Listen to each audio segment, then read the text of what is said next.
All right, folks, we are now at the bottom of the last page in the guided practice packet.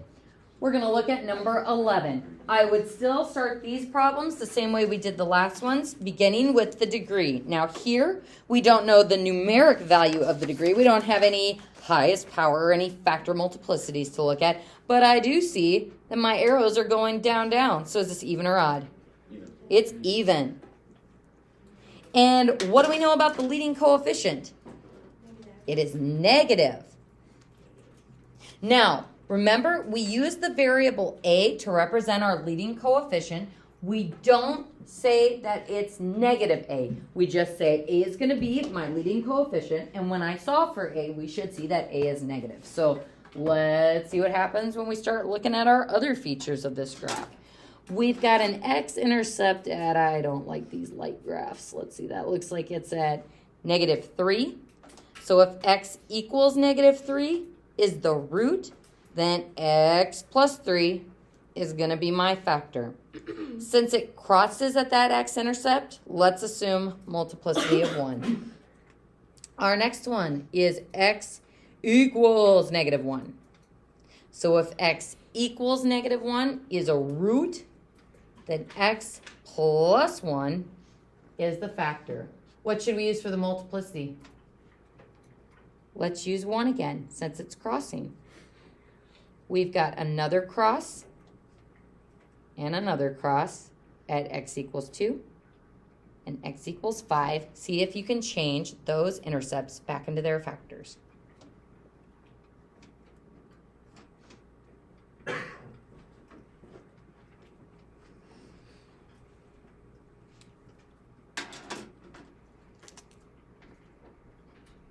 And you can do y equals, you can do f of x equals, just make sure you have it like this.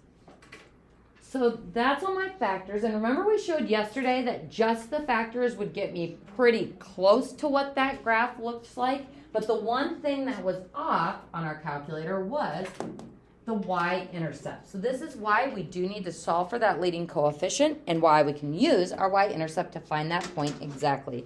So our y-intercept is at 0, -4. So we're going to take the -4 and plug it in for the y. And we're going to plug in 0 for all those x's.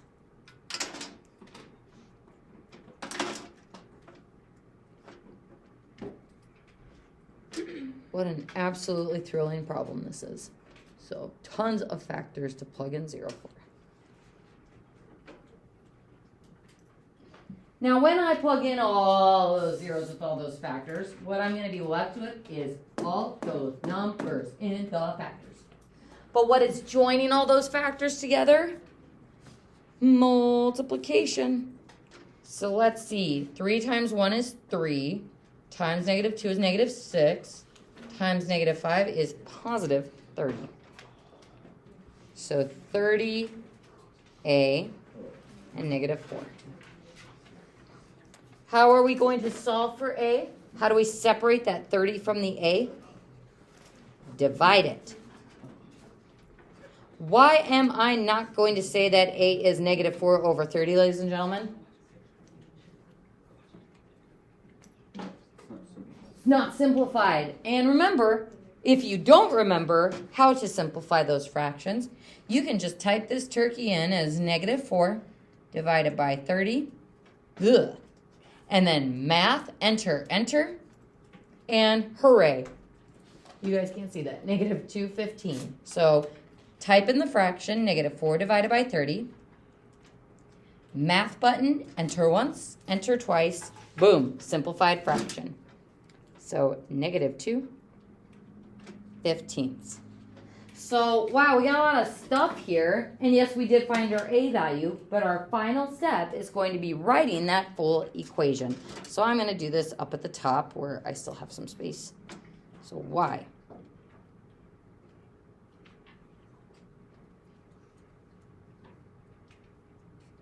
Oh my goodness. Okay, y equals -2/15. Hey, hey, hey, that's our negative leading coefficient that we wanted. Always a nice check to do. We've got x plus 3 x plus 1, x minus 2, and x minus 5.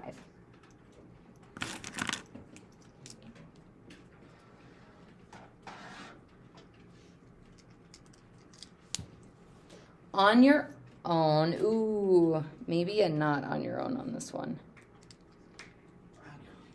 I'm going to tell you on this one, the y-intercept is 0,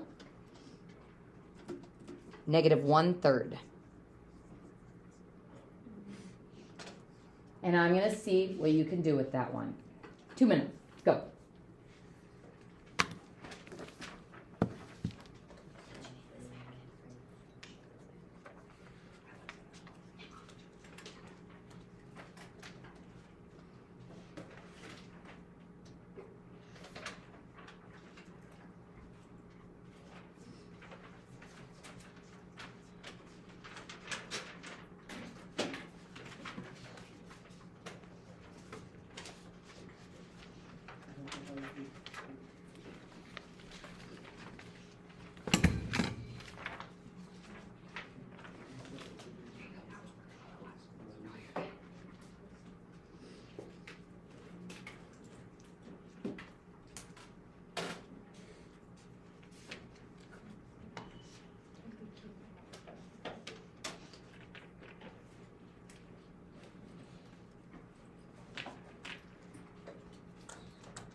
Even or odd? Even. Positive leading coefficient this time. But we still just use A as our variable for that.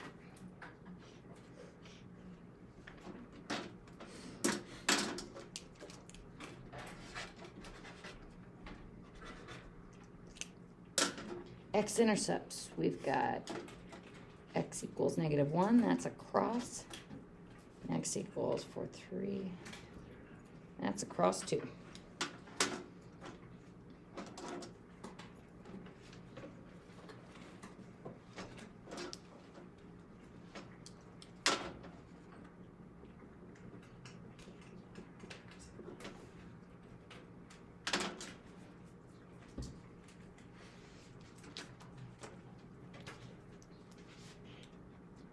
So folks, that's what your skeletal equation will look like.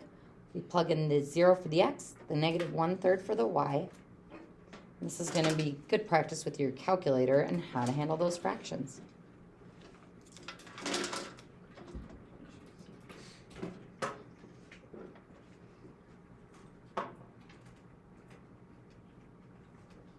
Let's see, times 1, negative 3a. So we're going to have to divide both sides by negative 3. So here is how we are going to type this business into our calculator. And the glare is just awful. Let's see if I can make this a little better. That's what Otto's doing. All right. Move it down here. There we go. So we want to type in negative 1/3 divided by negative 3. Are we going to use a little negative or a big negative for that 1/3? Little negative. 1 divided by 3. I'm going to put that top fraction in parentheses. This is a case where I do think the parentheses are helpful to not get lost in what's going on.